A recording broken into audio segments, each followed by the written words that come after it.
इस पॉइंट पे फिर अपन क्लास के बाद में डिस्कस करेंगे, ठीक है। तो वन बाई वन अपन एक एक क्वेश्चन लेंगे और डिस्कशन करते हुए चलेंगे भाई।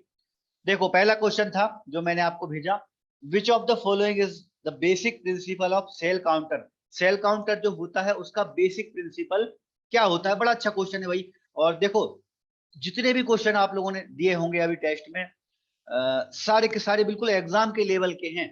बहुत ज्यादा डीप मैंने डाले नहीं इस टॉपिक। ये टॉपिक ऐसा है इसमें बहुत डीप क्वेश्चन भी बन सकते हैं। ऑटोमेशन एक ऐसी चीज है जिसमें अपन बहुत ज्यादा घुसे तो फिर बहुत ज्यादा चीजें समझने वाली हो जाती हैं। ये बड़ा बेसिक क्वेश्चन है कि सेल काउंटर का बेसिक प्रिंसिपल क्या होता है। पढ़ा है भाई अपन ने, सेल काउंटर का जो बेसिक प्रिंसिपल होगा उसमें ये तीनों चीजें आएंगी।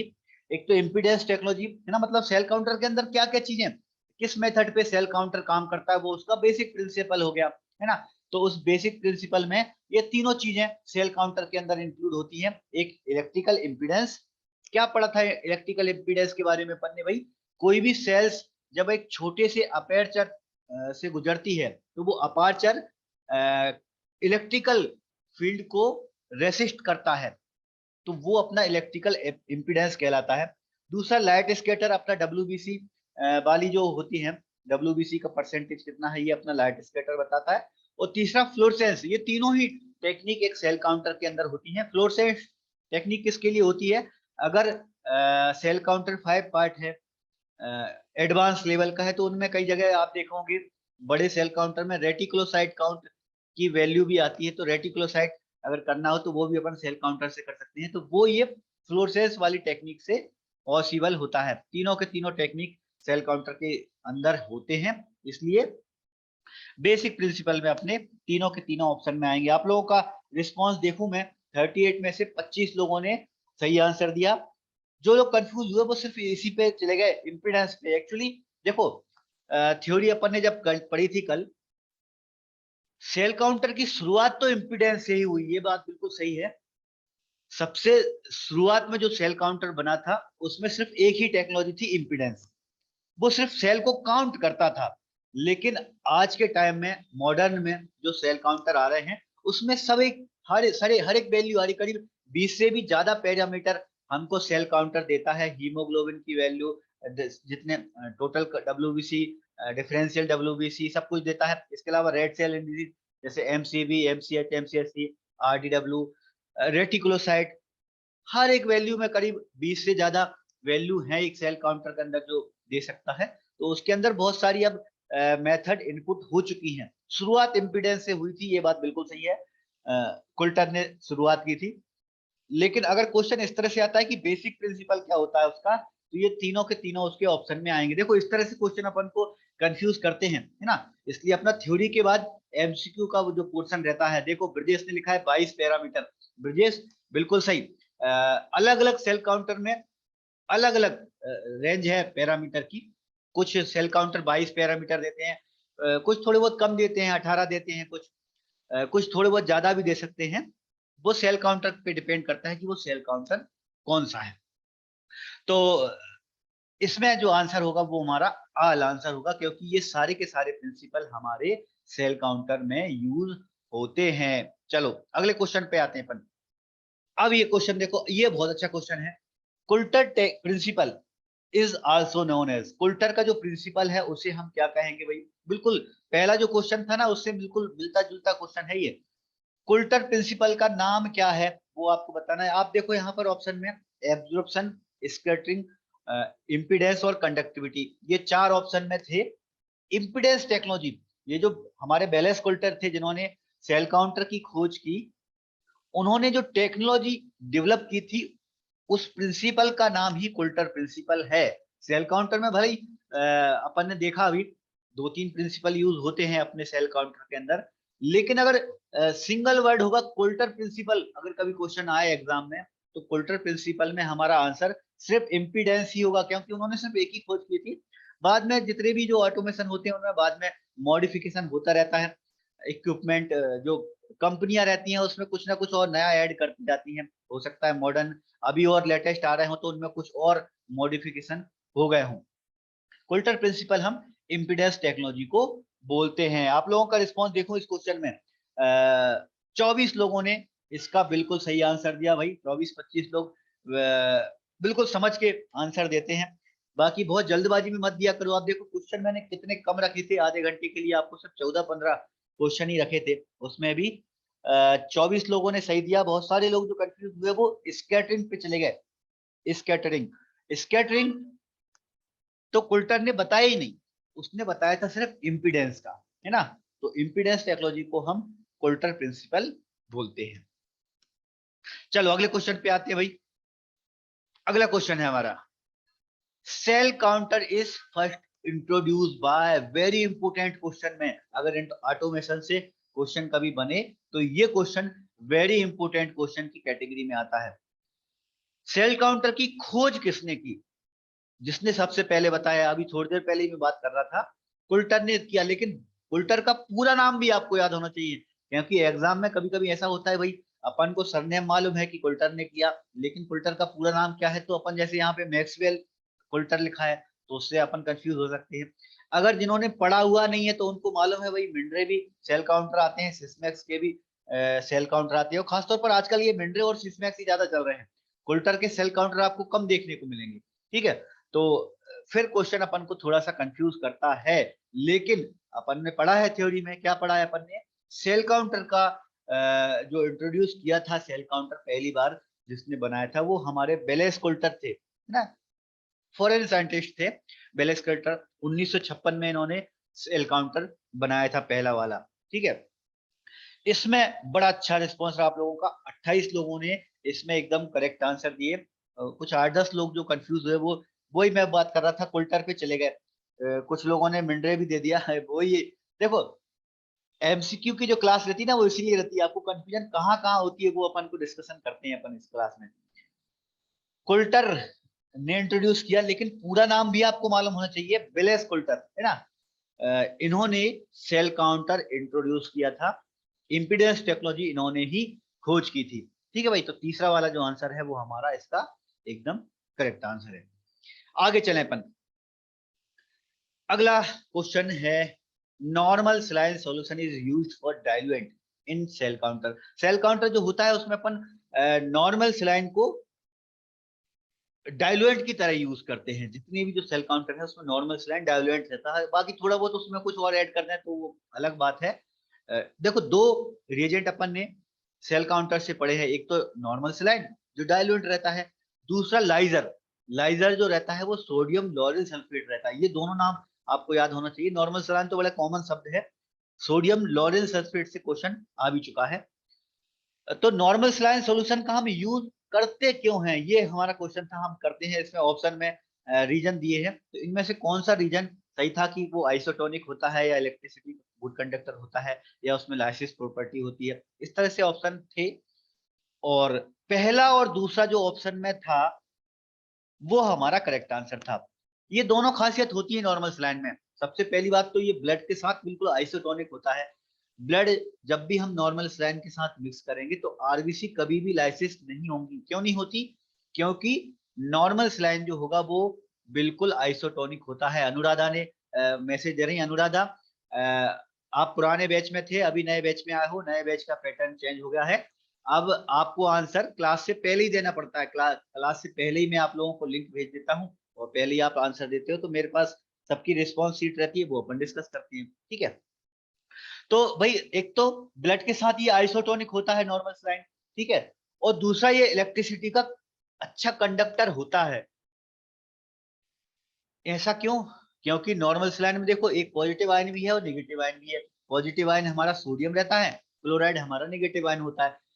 ऐसे लिक्विड मटेरियल या ऐसे कोई भी सॉलिड भी अगर है ना, जिनमें पॉजिटिव और नेगेटिव आयन अगर दोनों प्रेजेंट हैं तो वो इलेक्ट्रिसिटी के बहुत अच्छे कंडक्टर होते हैं। तो नॉर्मल सलाइन इलेक्ट्रिसिटी का बहुत अच्छा कंडक्टर है, और इलेक्ट्रिसिटी का कंडक्शन अपन यूज भी करते हैं। इम्पीडेंस टेक्नोलॉजी में हमको जरूरत पड़ती है, एक जगह पे हम कैटायन, दूसरी जगह पर एनायन, कैथोड एनोड रख देते हैं, और फिर अपन देखते हैं कि सेल बीच बीच में आ रही है तो वो कितने करंट को रोक रही है, कितने इलेक्ट्रिसिटी को रेसिस्ट कर रही है ना। तो वो देखने के लिए जरूरी है कि वो डाइल्यूएंट जो हो वो इलेक्ट्रिसिटी का गुड कंडक्टर हो, साथ साथ में ब्लड का वो आइसोटोनिक भी हो। दोनों ही प्रॉपर्टी नॉर्मल सलाइन में होती हैं, इसलिए तीसरा वाला जो आंसर था वो इसका एकदम करेक्ट आंसर था। चौथे में जैसे लाइसिस प्रॉपर्टी लिखा है, लाइसिस का मतलब है कि भाई अगर ब्लड उसमें लाइसिस हो गया, आरबीसी अगर उसमें लाइसिस हो गई, तो फिर अपन सेल काउंट कैसे करेंगे, आरबीसी काउंट उसमें कैसे होगा, पॉसिबल ही नहीं होगा, है ना।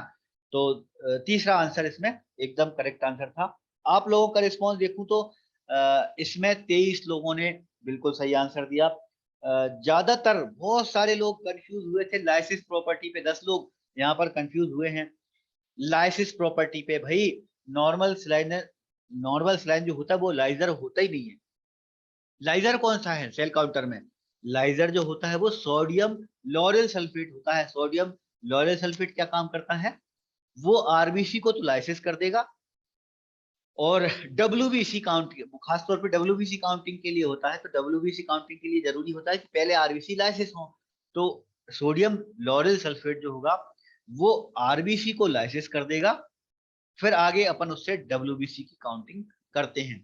तो बहुत सारे लोग 10 लोग इसमें कंफ्यूज हुए लाइजिंग प्रॉपर्टी में। नॉर्मल सलाइन हमारा लाइजर नहीं होता, उसमें लाइजिंग प्रॉपर्टी नहीं होती। ये दो खासियत की वजह से हम सेल काउंटर में नॉर्मल सलाइन का यूज करते हैं डाइल्यूएंट की तरह। एक आइसोटेनिक होता है वो, दूसरा वो इलेक्ट्रिसिटी का गुड कंडक्टर होता है, इलेक्ट्रिसिटी उसमें बहुत अच्छे से पास आउट हो जाती है। बहुत बढ़िया दे भाई, देखो 72 स्टूडेंट अभी तक ज्वाइन कर चुके हैं। आजकल थोड़ा सा लेट ज्वाइन कर रहे हैं क्लास में, कोई दिक्कत नहीं भाई। चलते हैं अपने नेक्स्ट क्वेश्चन पर। Pulse height of Price Jones curve, Price Jones curve में पल्स की हाइट क्या बताएगी हमको। पढ़ा था अपन ने थ्योरी में, पल्स जोन कर्व को एक ग्राफ बना था कुछ इस तरह से, वो हमारा प्राइस जोन्स कर्व कहलाता है। ये अपने सेल काउंटर में आरबीसी काउंट, डब्ल्यूबीसी काउंट और प्लेटलेट काउंट, तीनों में जो ग्राफ बनते हैं उनको या तो अपन हिस्टोग्राम भी बोल सकते हैं, या फिर अपन उसको प्राइस जोन्स कर्व बोलते हैं, है ना। तो प्राइस जोन्स कर्व अगर हाइट ज्यादा है तो वो हमें क्या बताता है, ये हमारा क्वेश्चन था। बड़ा अच्छा क्वेश्चन है। देखो बिल्कुल इसी तरह के क्वेश्चन अगर बनेंगे तो बन सकते हैं।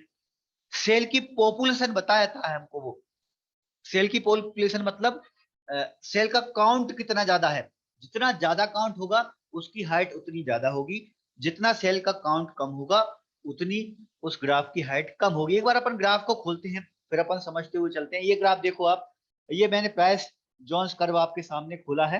हाँ बहुत बढ़िया Saurabh, total number of cell बताता है हमको, सौरभ सही बता रहा है। एक बार आप देखो यहाँ पर ग्राफ को जरा ध्यान से देखो, बिल्कुल लास्ट में क्या लिखा है यहाँ पर, नंबर ऑफ आरबीसी। यहाँ पे लास्ट में जो एरो ऊपर से नीचे की तरफ, नीचे से ऊपर की तरफ जा रहा है, वो नंबर ऑफ आरबीसी लिखा है। यहाँ पर डायमीटर लिखा है, मतलब ये ग्राफ कितना चौड़ा होगा ये इस बात पर डिपेंड करेगा कि सेल का साइज कितना ज्यादा है। ठीक है, राइट और लेफ्ट वो हमको साइज के बारे में बताएंगे। हाइट जो है वो उसके नंबर के बारे में बताएगी कि उसकी टोटल नंबर कितना है ना। अगर अपन आरबीसी का प्राइस जोन्स कर्व देख रहे हैं और उसका ग्राफ ज्यादा है मतलब आरबीसी काउंट ज्यादा है।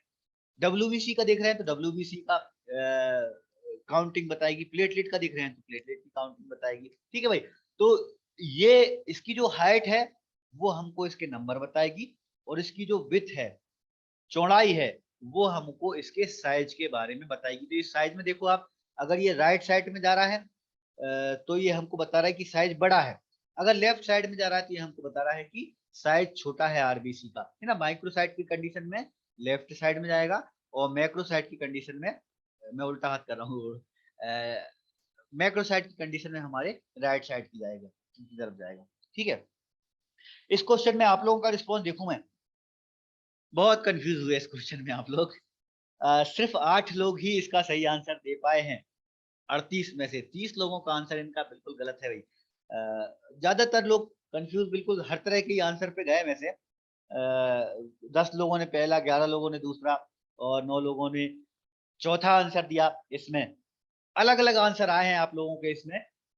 तो भाई फिर एक बार समझ लो आप, हाइट जो बताता है वो नंबर बताएगा, विड्थ जो बताएगा वो हमको इसके शेप के बारे में बताएगा। ठीक है, बाकी हीमोग्लोबिन का कोई कोरिलेशन नहीं होता प्राइस जोन कर्व से।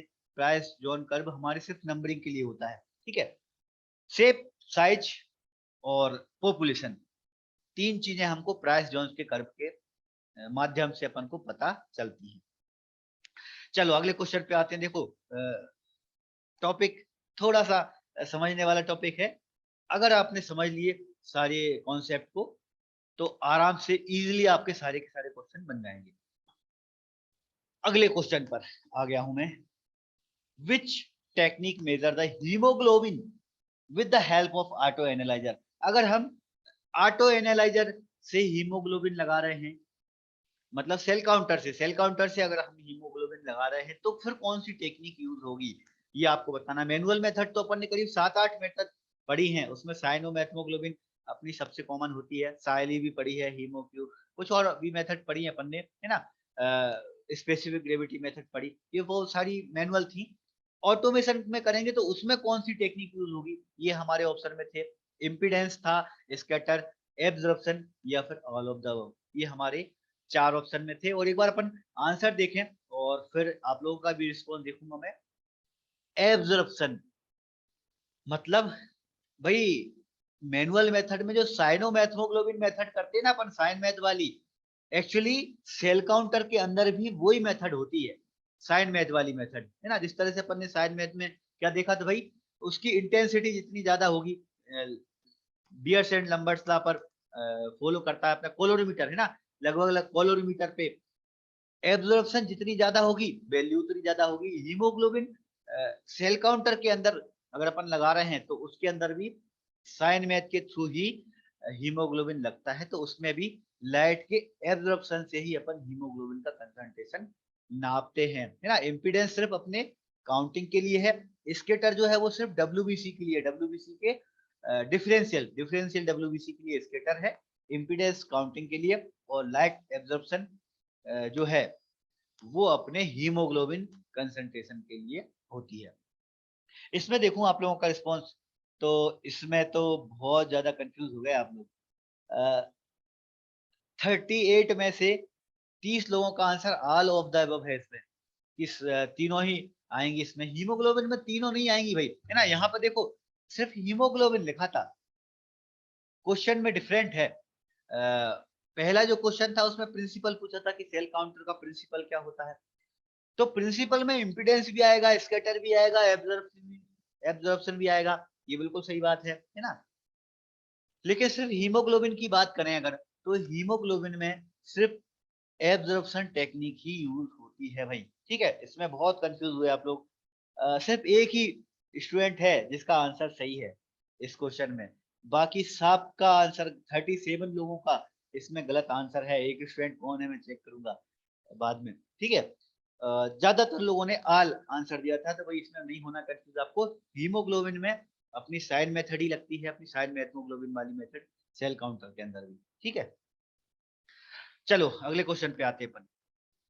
विच of the following parameter is counted by impedance technology. क्या है भाई क्वेश्चन, क्वेश्चन है कि इम्पीडेंस टेक्नोलॉजी के थ्रू हम कौन सा पैरामीटर काउंट करते हैं। देखो अभी एक स्टूडेंट ने बताया कि भाई सेल काउंटर से करीब 22 पैरामीटर अपन काउंट कर सकते हैं, है ना। एक अच्छे सेल काउंटर 5 पार्ट के जो सेल काउंटर 3 पार्ट के होते हैं वो भी इतना तो कर ही देते हैं। तो 20-22 पैरामीटर में से कुछ जो होंगे वो इम्पीडेंस के होंगे, कुछ जो होंगे वो स्कैटर के होंगे, और कुछ हमारे एब्जॉर्प्शन के होंगे, है ना। और कुछ जो होते हैं वो फिर दूसरे पैरामीटर के होते हैं, दूसरे मेथड के होते हैं, वो भी अपन डिस्कस करेंगे। इम्पीडेंस टेक्नोलॉजी में कौन से पैरामीटर आएंगे, क्या हीमोग्लोबिन करेंगे अपन, नहीं करेंगे। थोड़ी देर पहले अपन ने डिस्कस किया हीमोग्लोबिन के लिए तो अपनी साइन मैथ मेथड होती है सेल काउंटर के अंदर ही। ब्लड सेल काउंट अपन इम्पीडेंस से करते हैं। दूसरा वाला जो आंसर है वो इसका एकदम करेक्ट आंसर है, इम्पीडेंस से हम सिर्फ ब्लड का सेल काउंट करेंगे।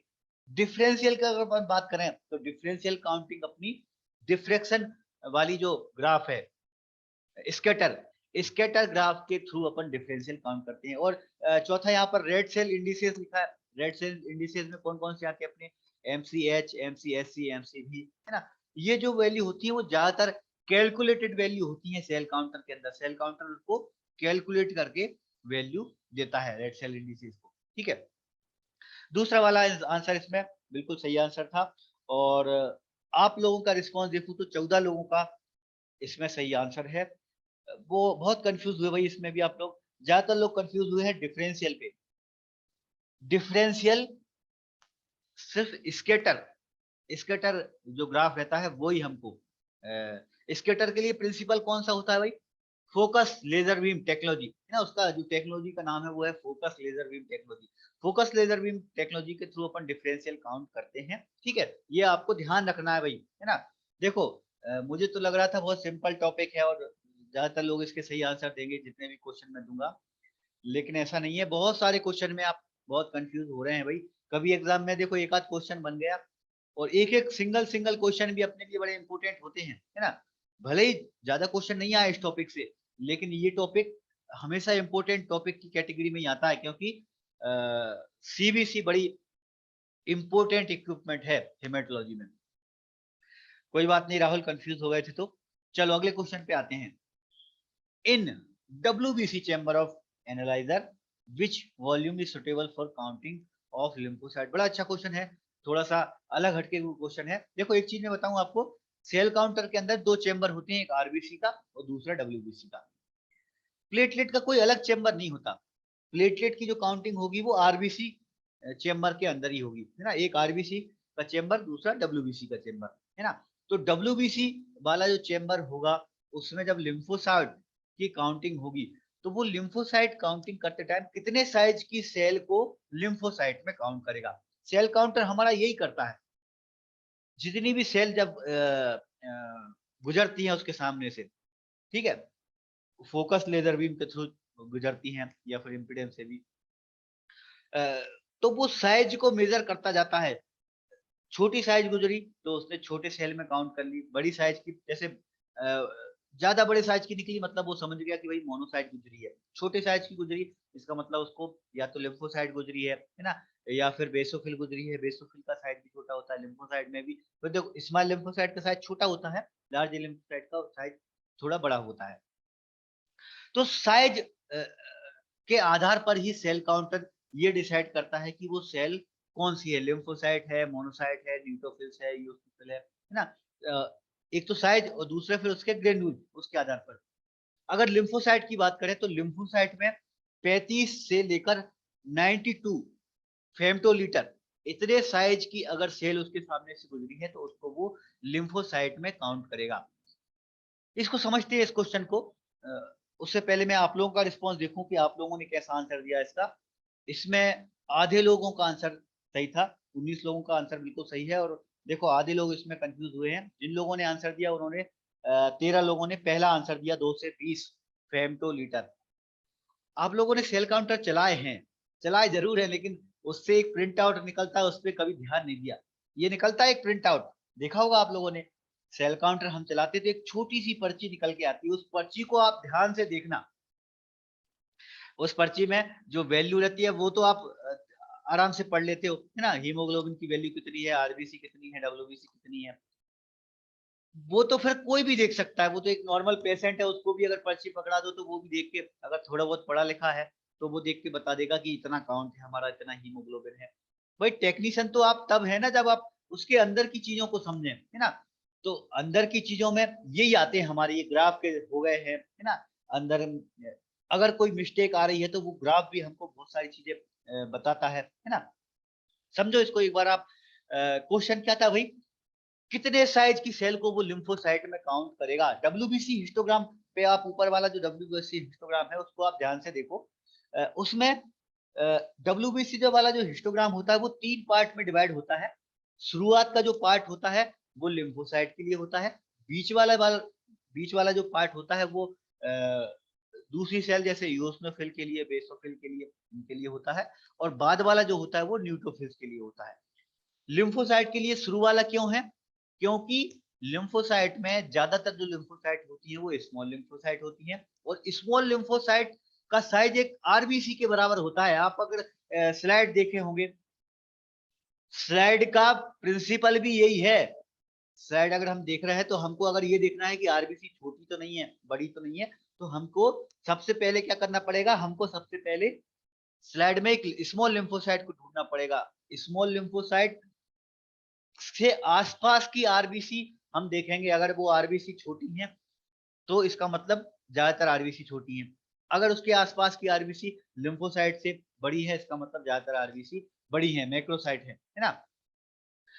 आरबीसी के साइज के बराबर ही होता है लगभग लिम्फोसाइट। आरबीसी के हिस्टोग्राम पे आप नजर डालो तो 50 100, देखो आप इस पे ध्यान देखो, ये ग्राफ है यहाँ पर, हिस्टोग्राम है ना, ग्राफ को अपन हिस्टोग्राम भी बोल सकते हैं। आरबीसी हिस्टोग्राम को जरा ध्यान से देखो आप, यहाँ छोटे शब्द पे एफ एल लिखा है, एफ एम मतलब फेमटोलीटर ना, उसके फेमटोलीटर में उसकी साइज है।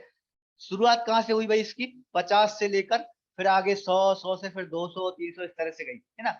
आरबीसी का जो हिस्टोग्राम है वो 50 से शुरू हुआ और 100 तक चला है ना। अब ये जिस पेशेंट का हिस्टोग्राम था उसकी आरबीसी मैक्रोसाइट वाली होंगी तो उसका साइज थोड़ा सा बड़ा है, लेकिन अगर एक नॉर्मल पेशेंट की आरबीसी होती तो वो बिल्कुल 50 और 100 के बीच में होती, मतलब 50 और 100 के फेमटोलीटर के बीच में ही आरबीसी का साइज होता है। और इतना ही साइज अपने लिम्फोसाइट का भी होता है। एक बार आप ऊपर के जो हिस्टोग्राम है डब्ल्यूबीसी का, उसको भी जरा ध्यान से देखो आप, मोबाइल की स्क्रीन पर आपको ये दिख रहा होगा, शुरुआत में 50 और 100 लिखा है। डब्ल्यूबीसी के हिस्टोग्राम में ये जो 50 और 100 लिखा है ना, इसके बीच का जो हिस्टोग्राम है वो लिम्फोसाइट का होता है। तो लिम्फोसाइट का जो साइज होता है भाई क्वेश्चन में, हालांकि 50 से 100 नहीं लिखा था, 35 से 92 लिखा था, है ना। लेकिन आप देखो बाकी के रेंज को देखो आप, तो बाकी की रेंज में एक यही है जो 50 से 100 की रेंज बता रहा है अपन को। बाकी ये वाली जो रेंज है वो 100 से ऊपर की रेंज है, फिर ये तो बिल्कुल 150 से भी ऊपर की चली गई। शुरुआत में सबसे शुरुआत में जो 2 से 20 है फेमटोलीटर, वो एक्चुअली अपने प्लेटलेट की होती है। एक बार आप प्लेटलेट का भी हिस्टोग्राम देखो, आपके मोबाइल पर ये दिख रहा होगा, शुरुआत में देखो 2 लिखा है, 2 के बाद में 10 और 10 के बाद में 20 लिखा है ना।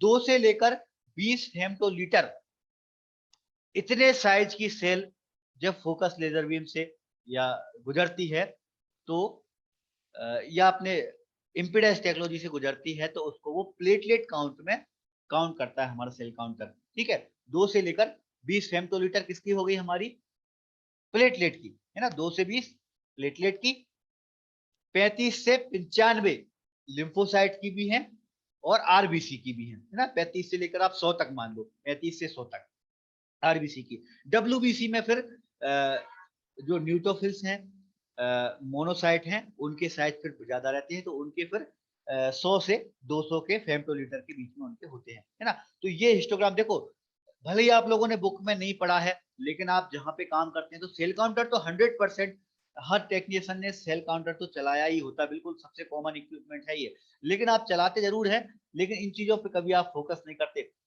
आज आप जहाँ लैब पे काम करते हैं, कल आप जाना लैब में तो सबसे पहले निकाल के देखना, कुछ इस तरह से प्रिंट आउट निकलेगा, तो ये बगल में उसके इस तरह से ग्राफ होते हैं, तो इस ग्राफ में हमको यही बताता है उसके साइज के आधार पर अपन को इसमें बहुत सारी इंफॉर्मेशन निकलती है। देखो मैं बहुत ज्यादा तो पढ़ा ही नहीं रहा आपको, मैं तो गवर्नमेंट में जो एग्जाम आते हैं उन्हीं क्वेश्चन को फोकस करके आपको क्लास देता हूँ। लेकिन समझने वाली इसमें बहुत सारी चीजें हैं, थ्योरेटिकल अपन देखें तो इसमें बहुत सारी चीजें हैं, तो आप थोड़ा बहुत इनको जरूर नॉलेज रखा करो। चलो अगले क्वेश्चन पे आता हूं मैं। अगला क्वेश्चन है हमारा, what do you mean by coincidence error. इसका क्या मतलब है सेल काउंटर में। सेल काउंटर में अगर कोई पूछ ले कि कोइंसिडेंस एरर आ गया, या सेल काउंटर ने लिख दिया कि कोइंसिडेंस एरर, हालांकि ये सेल काउंटर देता नहीं है ना, वो जो एरर आती है वो फ्लैग होती है। एरर का मतलब ऐसा होता है जो सेल काउंटर खुद नहीं पहचान पा रहा, अपन को पहचानना पड़ेगा, है ना। तो उनमें से एक एरर हमारा ये को इंसिडेंस एरर है। इसका क्या मतलब है सेल काउंटर में को इंसिडेंस एरर का। चार ऑप्शन आपके पास थे कि स्मॉल पल्स है ही नहीं है, या नॉर्मल है, या लार्ज पल्स है ना। तो इसमें को इंसिडेंस का मतलब होता है कि जो पल्स है वो बड़ी लार्ज पल्स है। लार्ज पल्स कब बनेगी, इस पे अपन डिस्कस करें। थ्योरी में अपन इम्पीडेंस टेक्नोलॉजी जब पढ़ रहे थे तो अपन ने क्या पढ़ा, सेल जैसे ही अपर्चर से गुजरती है तो वो एक रेसिस्टेंट डेवलप करती है।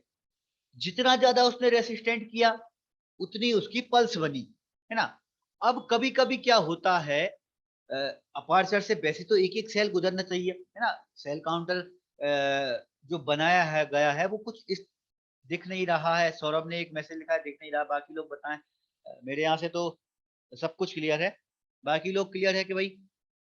वीर परमार ने लिखा है क्लियर है, क्लियर है भाई मेरे यहाँ से सौरभ। ज्योति ने भी लिख दिया, मुकाम ने लिख दिया, बहुत 4-5 लोगों ने स्टूडेंट लिख दिया, क्लियर है। तो सौरभ, अगर आपको ऐसी कुछ इशू आ रही तो एक बार जल्दी से लेफ्ट होके दोबारा आप ज्वाइन कर लो, या थोड़े नेटवर्क में जाओ, है ना, डाटा थोड़ा सा बचा करके रखो। चलो, मेरे यहाँ से कोई इशू नहीं है, मैं कंटिन्यू करता हूँ क्लास को।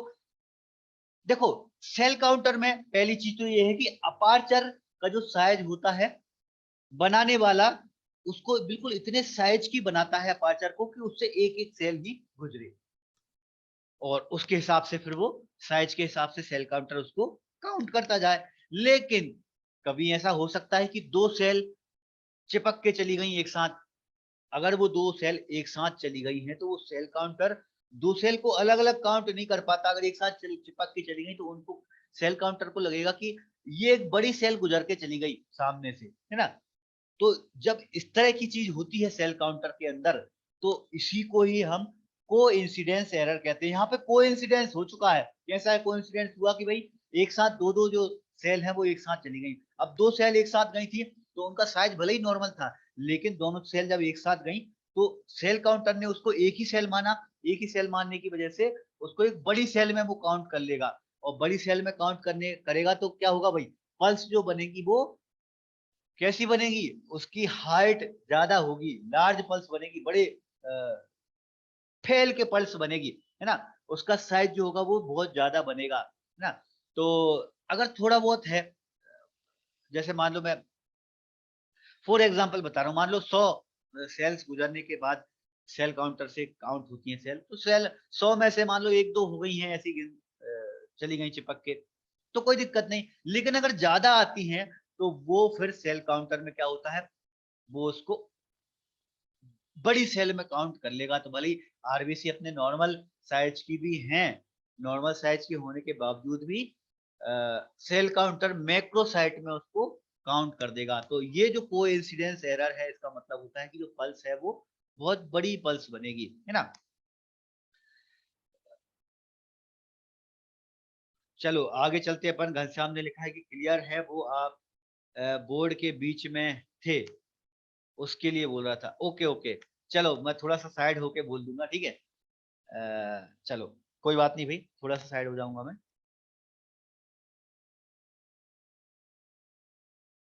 चलो मैं कैमरा थोड़ा सा, चलो कैमरा ही कर दिया मैंने थोड़ा सा इधर। चलो आगे चलते हैं भाई, थोड़ा और साइड में हो जाऊंगा। इम्पीडेंस टेक्नोलॉजी पे बात कर रहे थे अपन। यहाँ पर ये छोटे से अपर्चर के थ्रू निकलता है, ज्यादा कर दिया, छोटे से अपर्चर के थ्रू सेल गुजरती है ना, अपन ने यही पढ़ा है। अगर एक साथ इसके साथ दो दो निकल के जाएंगी तो उसी को ही अपन कोइंसिडेंस एरर कहते हैं, ठीक है। चलो कैमरे में इमर्ज आ रहा है, नहीं आएगा भाई, नहीं आएगा, चलने दो। चलो आगे चलते हैं भाई। What is flagging? फ्लैगिंग का मतलब क्या है, ये आपका क्वेश्चन है, अपना क्वेश्चन है। मैं 9 नंबर पे आपका रिस्पॉन्स नहीं देख पाया। 9 नंबर में भी आप लोग बड़े कंफ्यूज हुए। 10 लोगों का ही आंसर इसमें सही है, बहुत सारे लोग कंफ्यूज हुए इसमें। और देखो इस तरह के क्वेश्चन कभी एग्जाम में आएंगे तो आपको इसी तरह से कंफ्यूज करेंगे। चलो अगले क्वेश्चन पे आता हूं मैं। What is flagging? फ्लैगिंग का मतलब क्या है? आप लोगों ने सेल काउंटर चलाए हैं, फ्लैग आते हैं कभी कभी, उसमें आते हैं ना, आरबीसी फ्लैग आ जाता है, डब्ल्यूबीसी फ्लैग लिखा जाता है। फ्लैग में भी बहुत बड़ा टॉपिक है ये फ्लैग का, है ना। मैं आपको पढ़ा नहीं रहा हूँ, मैं फिर बोल रहा हूँ।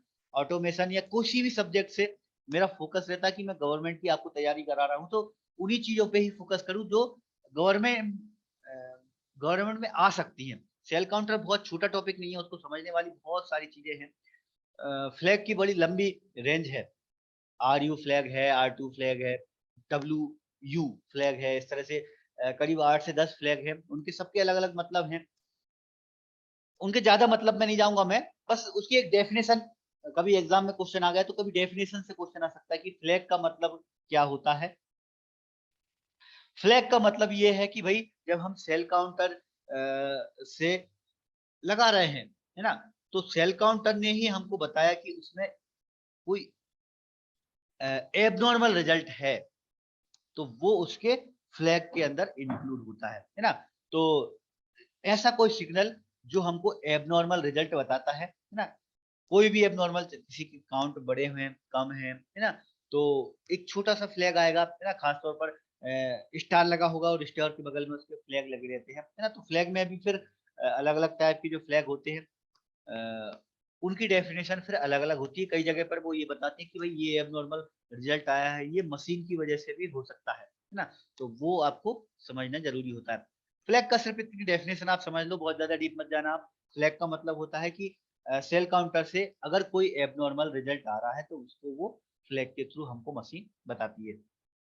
आप लोगों का रिस्पॉन्स इसमें भी बहुत कम लोगों का ही सही है, 8 लोगों का आंसर इसमें सही है। ज्यादातर लोगों ने ऑल ऑफ द अबव लिख दिया कि भाई इसमें नॉर्मल रिजल्ट भी आता है, एबनॉर्मल भी आएगा, अपर्चर का डायमेंशन कम हो गया है तो वो भी आ जाएगा। ऐसा नहीं है भाई, फ्लैग तभी आएगा ना जब कुछ एबनॉर्मल होगा। नॉर्मल कंडीशन में फ्लैग क्यों आएगा? आप लोग सेल काउंटर चलाते हैं, नॉर्मल किसी का सब कुछ नॉर्मल आई है रिपोर्ट, फ्लैग फिर फ्लैग नहीं आता है ना। फ्लैग तभी आएगा जब कोई एबनॉर्मल रिजल्ट आता है ना। तो हमारा जो इक्विपमेंट है वो हमको एक बार नोटिफाई कराता है कि आप एक बार चेक कर लो, कहीं ऐसा तो नहीं कोई मिस्टेक की वजह से ये जो काउंटिंग है या जो रिजल्ट आया है वो गलत हो सकता है। ठीक है, तो इस टॉपिक से बड़े कंफ्यूज हैं आप लोग, मतलब पहले आप लोगों ने पहले कभी थ्योरी नहीं पढ़ी है ना। एक देखो यहाँ पर मैंने एक फ्लैग खोला है, ये आरबीसी फ्लैग है ना, आरबीसी में एलडी फ्लैग है ये। इसको देखो आप इस तरह से, ये फ्लैग हमको जब इस तरह से मशीन में फ्लैग आते हैं तो वो फ्लैग के बारे में एक थोड़ी सी इंफॉर्मेशन भी देते हैं कि ये जो फ्लैग आया है ये कुछ इसके रीजन हो सकता है उसमें प्लेटलेट क्लम्प हो सकता है उसमें आरबीसी के फ्रेगमेंट हो सकता है उसमें प्लेटलेट जो हो वो बड़े बड़े हो सकता है उसमें बहुत ज्यादा छोटी आरबीसी भी हो, है ना।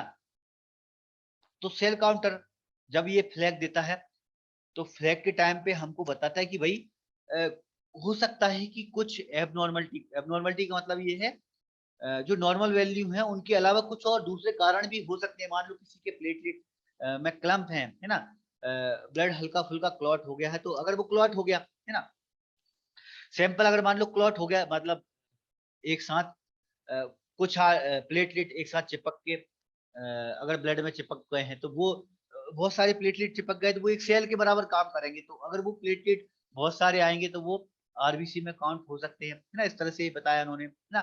या फिर हो सकता है आरबीसी टूट गई हो, उसकी वजह से वो छोटे छोटे फ्रेगमेंट में कन्वर्ट हो गई हो, है ना। तो ये ग्राफ हमको काफी कुछ इंफॉर्मेशन देता है। तैयारी के लिए सिर्फ आपको एक बेसिक नॉलेज होना चाहिए आपको, है ना। आप तैयारी कर रहे हो करने के लिए ना, बाकी प्रैक्टिकल के लिए तो आप जितना ज्यादा नॉलेज रखें मशीन के बारे में उतना ज्यादा बेस्ट होता है। ठीक है, ये अपन को थोड़ा सा कर्व से भी मालूम चलता है ना। ये हिस्टोग्राम है, इस हिस्टोग्राम को आप देखो, आरबीसी के हिस्टोग्राम में हमेशा क्या होगा, एक कर्व जो बनेगा वो एक बार उठेगा तो फिर डायरेक्ट एक बार नीचे गिरेगा, मतलब एक लंबा सा पहाड़ की तरह ही बनेगा। ऐसा कभी नहीं बनेगा कि उसमें दो दो पहाड़ बन रहे हैं, है ना। तो इस तरह से अगर मान लो आरबीसी हिस्टोग्राम में दो दो पहाड़ बन रहे हैं, दो दो पर्वत टाइप की अगर ग्राफ बन रहा है तो वो हमको बता रहा है कि कुछ ना कुछ एबनॉर्मलिटी है। वो क्या है वो आपको पकड़ना है। ठीक है, क्लॉट फ्लैग कैसा होता है, एक सौरभ ने लिखा है।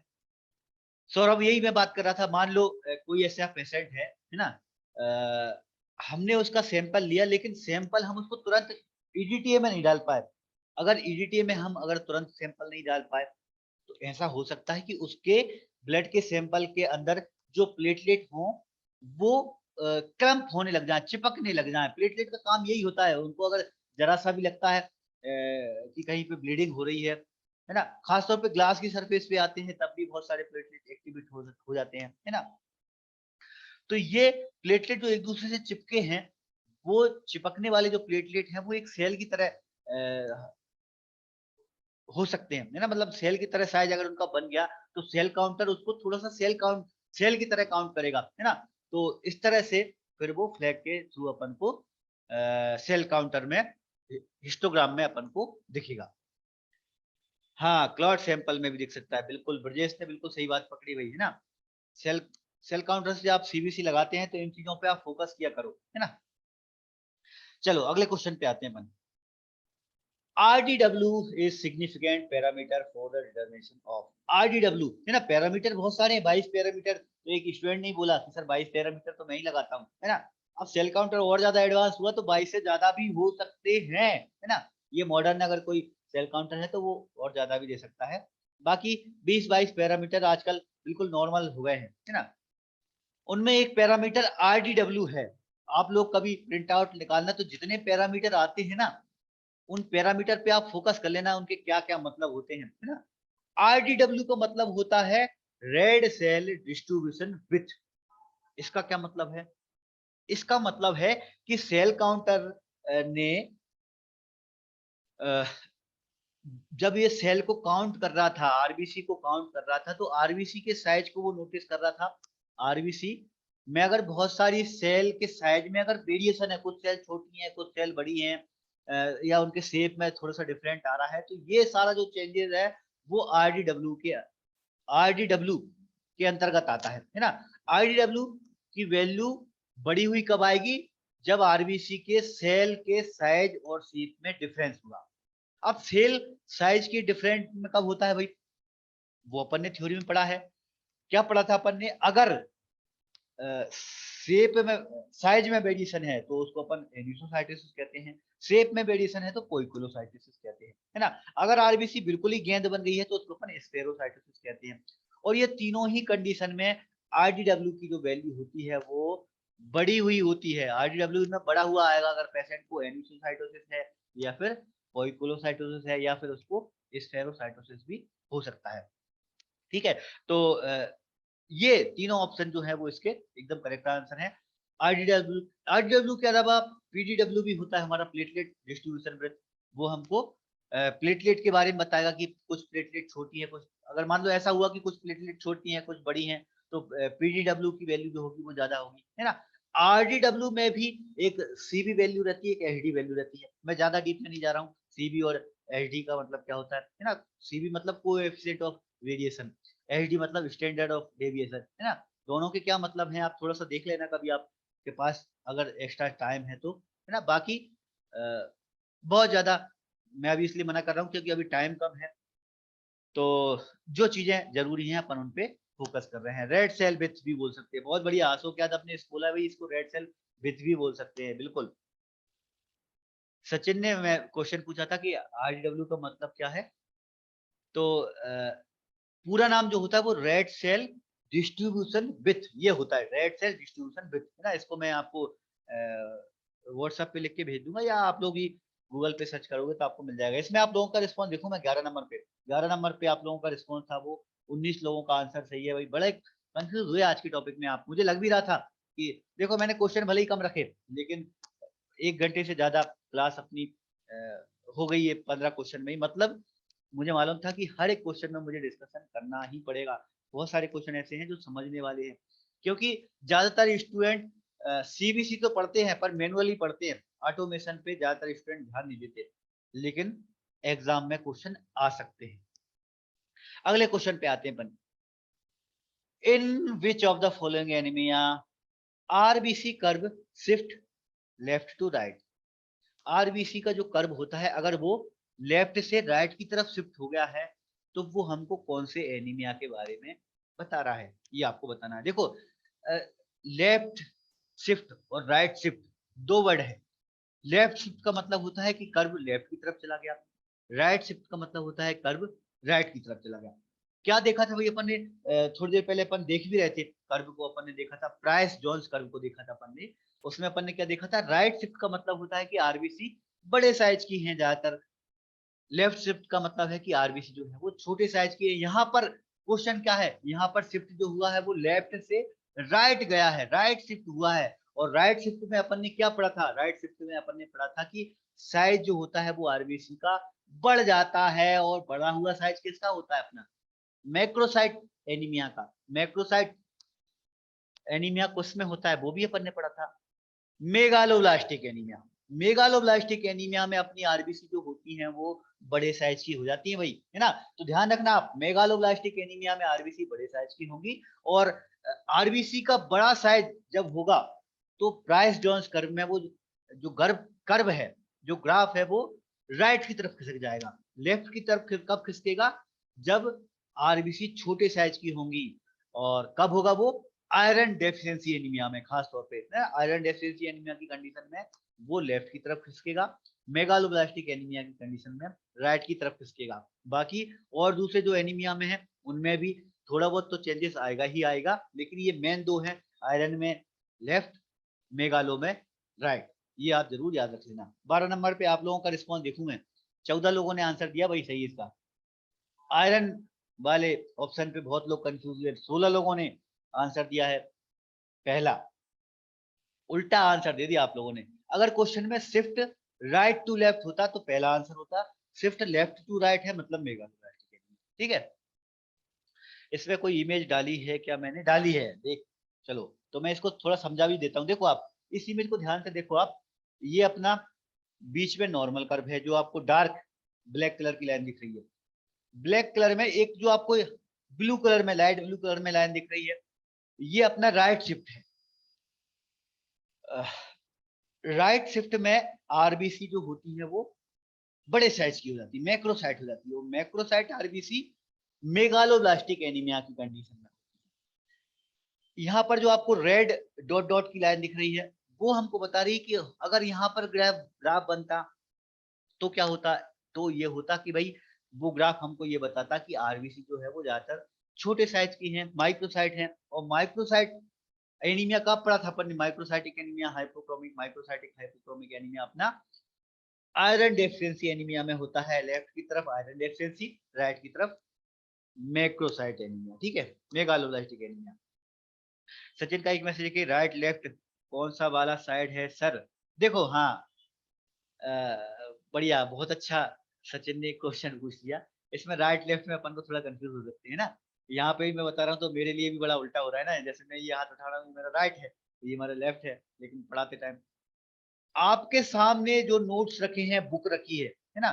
आप अगर आप किताब से पढ़ रहे हो तो जो आपके राइट हैंड की तरफ आएगा वो आपका राइट साइड है, जो आपके लेफ्ट हैंड की तरफ आएगा वो आपका लेफ्ट है ना। यहाँ पर कैमरा मिरर इमेज देता है, मिरर इमेज मतलब मेरा उल्टा हो जाता है, तो मैं उल्टा हाथ चला रहा हूँ। जैसे ये वाला जो है वो राइट है आपके लिए। क्यों? जब आप आपके सामने किताब रखेंगे है ना, तो किताब में जैसे आपने अगर स्पाइरल बाइंडिंग की है, और स्पाइरल बाइंडिंग में जो स्पाइरल होगी, स्प्रिंग जो होगी वो अपने लेफ्ट तरफ होती है, तो वो अपना लेफ्ट साइड। और जो कॉर्नर होता है जहां पर स्पाइरल नहीं होती, वो अपना राइट साइड। इमेज भी आप देखोगे तो इस इमेज को आप अगर आपके मोबाइल की स्क्रीन पे दिख रही है, तो जो आपके राइट हैंड की तरफ है वो आपकी राइट साइड, और जो लेफ्ट तरफ पड़ रही है वो अपना लेफ्ट। ठीक है भाई, अब सचिन कोई कंफ्यूजन तो नहीं है? अगले क्वेश्चन पे आ गया मैं। इन ए केस ऑफ CML, बड़ा अच्छा क्वेश्चन है। CML के केस में WBC का हिस्टोग्राम कैसा होगा? WBC का हिस्टोग्राम जो होगा ना वो थोड़ा अलग होता है भाई। फिर देखना आप क्या डिफरेंस है WBC और RBC में, अपन डिस्कस करेंगे। पहले ऑप्शन देखो आप, ऑप्शन थोड़े से आपको लंबी लंबी लगे होंगे कि लेफ्ट से राइट शिफ्ट होता है, या फिर उसमें WBC काउंट हाई होते हैं या लो होते हैं, है ना। दो चीजें इसमें एक साथ थी कि राइट से लेफ्ट होता है या लेफ्ट से राइट होता है, या WBC काउंट हाई होते हैं या लो। दो तरह के एक साथ ऑप्शन में थे। तो एक चीज तो 100% क्लियर है कि भाई CML का मतलब है chronic myeloid leukaemia.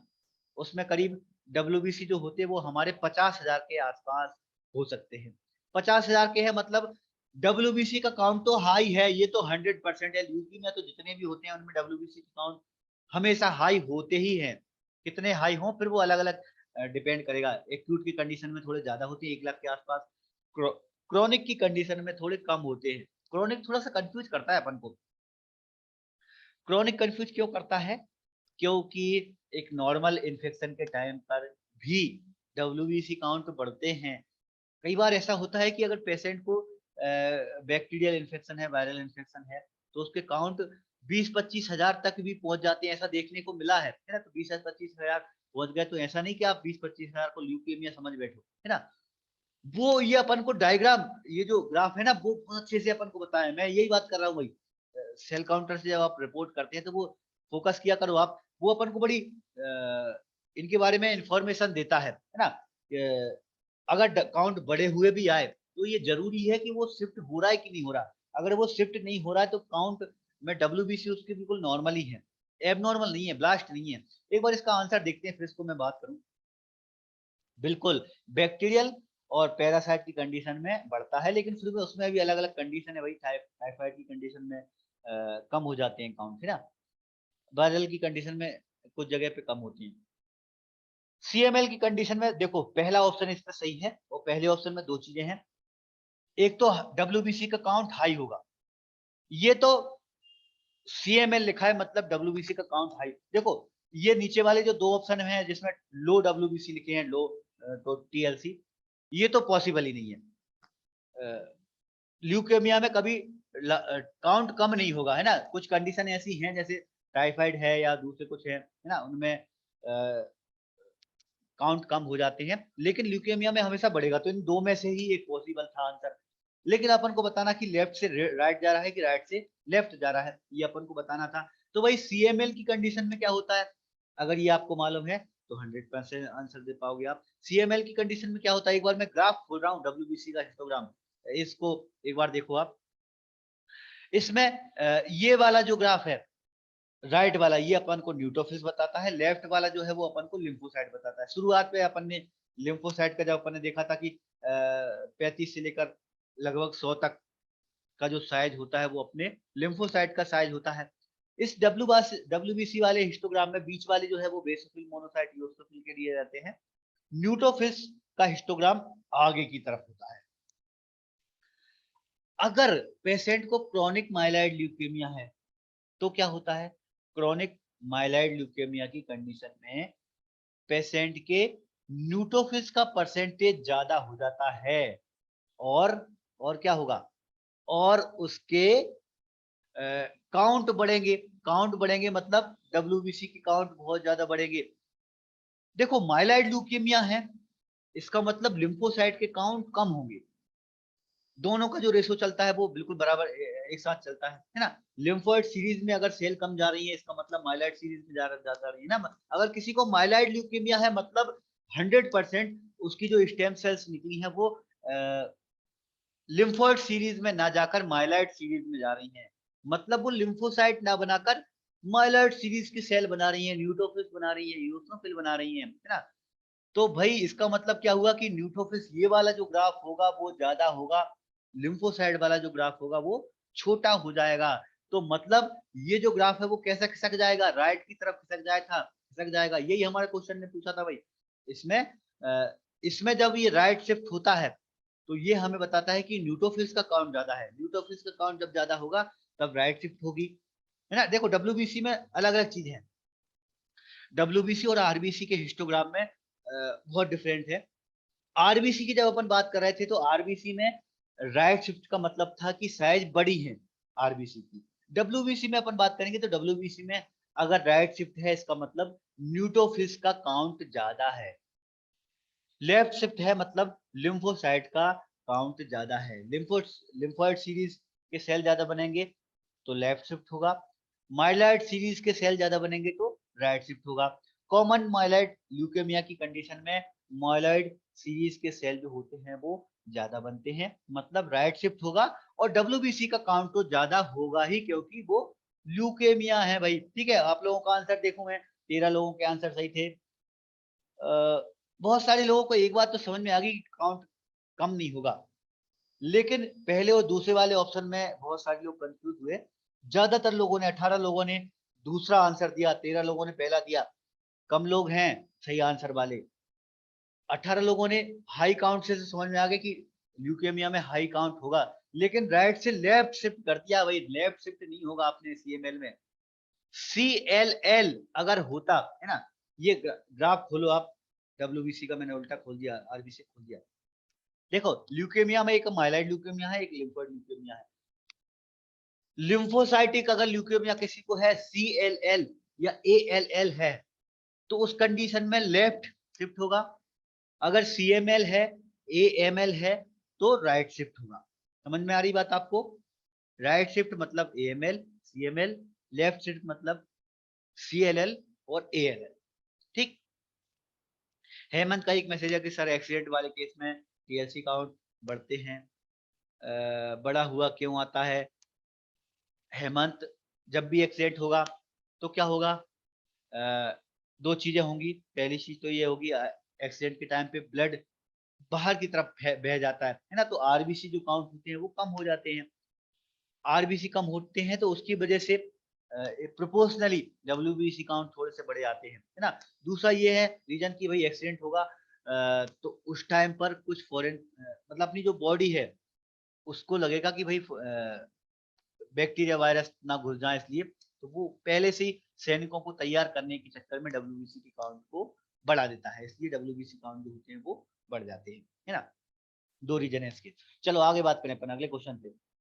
Which of the following is not the advantage of auto analyser? Cell counter की अगर अपन एडवांटेज की बात करें, फायदों की बात करें, तो इन चार ऑप्शन में से कौन सा फायदा नहीं है उससे, ये आपको बताना था। फायदे देखो आप इसमें, चार फायदे लिखे हैं कि पहला लिखा है कि उसमें एनालिटिकल परफॉर्मेंस जो होती है वो बड़ी एक्सीलेंट होती है। होता है भाई, बिल्कुल सही, एक्सीलेंट परफॉर्मेंस है, बिल्कुल एक्यूरेट रिजल्ट देता है अपन को। हीमोग्लोबिन एक्यूरेट दिया, साइली से लगाएंगे तो एक दो कम एक दो ज्यादा आता है ना। एक्यूरेट रिजल्ट है। डब्ल्यूबीसी काउंट का, सेल काउंट का मैनुअल करेंगे तो अपन थोड़ी बहुत मिस्टेक तो कर ही देते हैं। टेक्नीशियन एक काउंट करेगा तो उसकी काउंट में कुछ आएगी, दूसरे की आएगी तो कुछ अलग आएगी, है ना। तो इनका एक्सीलेंट परफॉर्मेंस होता है। स्टेटिकल वैल्यू वेरिएशन जो होता है वो भी रिड्यूस हो जाता है। इसका मतलब बार बार भी किसी का लगा रहे हैं तब भी उसकी जो वैल्यू है वो लगभग सेम ही आएगी, है ना। एक साथ अपन बहुत सारे सैंपल भी लगा सकते हैं, मोर एफिशिएंट भी होता है ये, अपन एक साथ बहुत सारे सैंपल लगा सकते हैं। लेकिन चौथा वाला ऑप्शन देखो आप, चौथे वाले ऑप्शन में लिखा है कि इसमें अपन को पीवीएफ की जरूरत नहीं पड़ेगी। पीवीएफ मतलब पेरिफेरल ब्लड की स्लाइड बनाने की जरूरत नहीं पड़ेगी। ऐसा नहीं है भाई। सेल काउंटर से अगर आप सीबीसी कर रहे हैं तो ऐसा नहीं है कि आप उसकी स्लाइड बना के आप ना देखो। खुद कंपनी वाले भी कहते हैं भाई हम जो वैल्यू दे रहे हैं आप एक बार उसको स्लाइड बनाकर चेक कर लिया करो, क्योंकि कुछ चीजें हैं जो सेल काउंटर से मिस्टेकनली गलत काउंटिंग हो सकती है। खासतौर पे जैसे बेसोफिल वगैरह है वो तो होती ही है। उसके अलावा अपन ने फ्लैग के बारे में भी डिस्कस किया था। कोइंसिडेंस एरर पॉसिबल है ना। तो कोइंसिडेंस की एरर के टाइम पर सेल्स को वो अलग टाइप से गिन सकता है, कुछ जगह पे और भी मिस्टेक हो सकती है। तो पीवीएफ तो जरूरत हमको होती ही होती है। अगर सीवीसी किसी का आता है, सेल काउंटर से लगाया भी है, तो वैल्यू को एक बार पेरिफेरल बेड से स्लाइड बनाकर उसको चेक करो तो ज्यादा। इसमें 18 लोगों के आंसर सही है भाई। ये क्वेश्चन तो बिल्कुल बेसिक सा क्वेश्चन था, इसमें कंफ्यूज हो गए आप लोग। बनाने की जरूरत पड़ती है। ज्यादातर लोगों ने आंसर जो गलत दिया उन्होंने दिया कि इसमें स्टैटिक वेरिएशन नहीं आता। मतलब दूसरा वाला ऑप्शन दे दिया भाई स्टैटिकल वेरिएशन में। आप समझ नहीं पाए होंगे कि इसका मतलब क्या है। स्टैटिकल का मतलब ये है बार बार भी लगाएंगे तब भी उसमें ज्यादा वेरिएशन नहीं आएगा, ठीक है। चलो अगले क्वेश्चन पे आते हैं और लास्ट क्वेश्चन अपनी क्लास का। What is the meaning of flow cytometry? थोड़ा सा डीप क्वेश्चन अपन एक दो डालते ही हैं। फ्लो साइट्रोमेट्री इसका मतलब क्या है? देखो सेल काउंटर अपना बेसिक इक्विपमेंट है। हेमेटोलॉजी में सेल काउंटर के अलावा भी और कुछ इक्विपमेंट है। एक बहुत अच्छा इक्विपमेंट है फ्लो साइटोमीटर। फ्लो साइटोमेट्री क्या है भाई? ये अब बिल्कुल थोड़ा सा सेल काउंटर की तरह ही होता है, बस इसमें सेल काउंटर से थोड़े और ज्यादा एडवांस लेवल का होता है। ये सेल के साइज शेप के अलावा उसके कुछ मल्टीपल और भी प्रॉपर्टी के बारे में हमको बता देता है। ये खासतौर पर इम्यूनोहेमेटोलॉजी का एक इक्विपमेंट होता है। एक बार मैं इमेज आपको खोल के बताऊं, ये एक फ्लो साइटोमीटर है। थोड़ा सा सेल काउंटर की तरह ही होता है, लेकिन थोड़ा एडवांस लेवल का होता है। काफी कुछ इन्फॉर्मेशन ये दे देता है।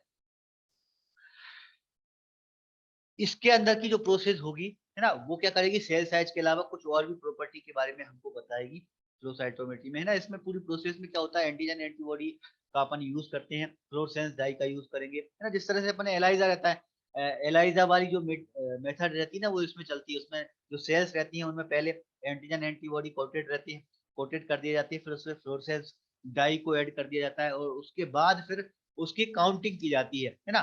तो ये पूरी जो मेथड है वो फ्लो साइटोमेट्री कहलाती है ना। मैंने ये क्वेश्चन डाला क्यों है, ताकि मैं आपको थोड़ा सा ये बताऊं कि भाई हेमेटोलॉजी के जो सेल काउंटर के बारे में तो मैंने बहुत कुछ डिस्कस किया, लेकिन और कौन कौन से इक्विपमेंट होते हैं थोड़ा बहुत आप बेसिक नॉलेज रखना।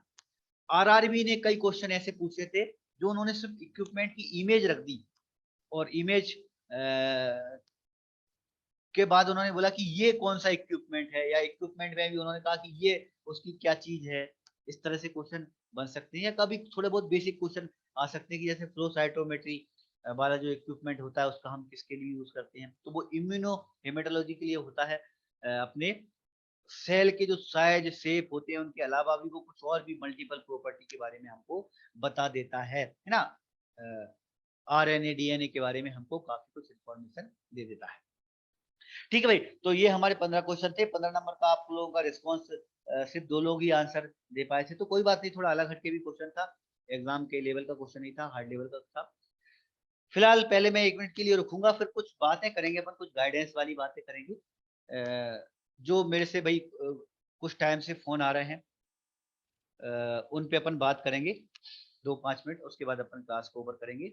तो पहले मैंने आप लोगों के माइक ऑन कर दिए हैं, तो कोई क्वेश्चन है, कोई डाउट है तो आप पूछें, उसके बाद फिर अपन कंटिन्यू करेंगे, अपन कुछ गाइडेंस वाली बातें करेंगे। सर ऑटोमेशन हमने ओनली हिमेट में पढ़ा है, बाकी सब्जेक्ट में तो हाँ राहुल क्या बोल रहा है, ऑटोमेशन नहीं आएगा ऐसा? नहीं, ऑटोमेशन हमने सिर्फ ओनली हिमेट में ही पढ़ा है, और बाकी और मेरी माइक्रो में और बायोकेमिस्ट्री और हिस्ट्री में भी। देखो सबका ऑटोमेशन अलग अलग है राहुल, है ना। यह भी अपन ने हेमेटोलॉजी का ऑटोमेशन पढ़ा है, हेमेटोलॉजी के बाद में फिर अपना माइक्रोबायोलॉजी का ऑटोमेशन अलग है ना। बायोकेमिस्ट्री का ऑटोमेशन है, लेकिन बायोकेमिस्ट्री के ऑटोमेशन से क्वेश्चन नहीं आते एग्जाम में, उनका सिर्फ आप नाम नाम याद रख लेना कि कौन कौन से इक्विपमेंट होते हैं। बायोकेमिस्ट्री के बहुत से ज्यादा क्वेश्चन नहीं आते, है ना। ज्यादातर क्वेश्चन जैसे ज्यादा डीप वाली जो क्वेश्चन बन सकते हैं वो हेमेटोलॉजी से बन सकते हैं, ठीक है।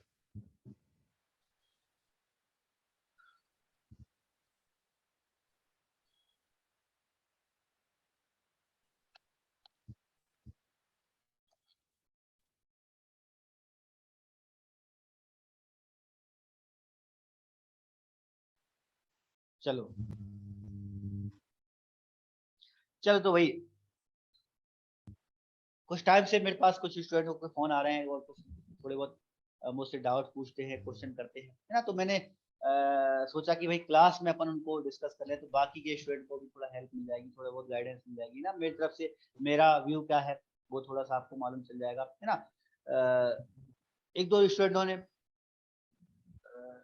एक दो लोगों ने मुझसे पूछा कि सर हमें पढ़ना कितना चाहिए, कितने टाइम तक हमको पढ़ना चाहिए, मतलब हमको अगर सिलेक्शन लेना है तो कितने टाइम तक हम पढ़ें।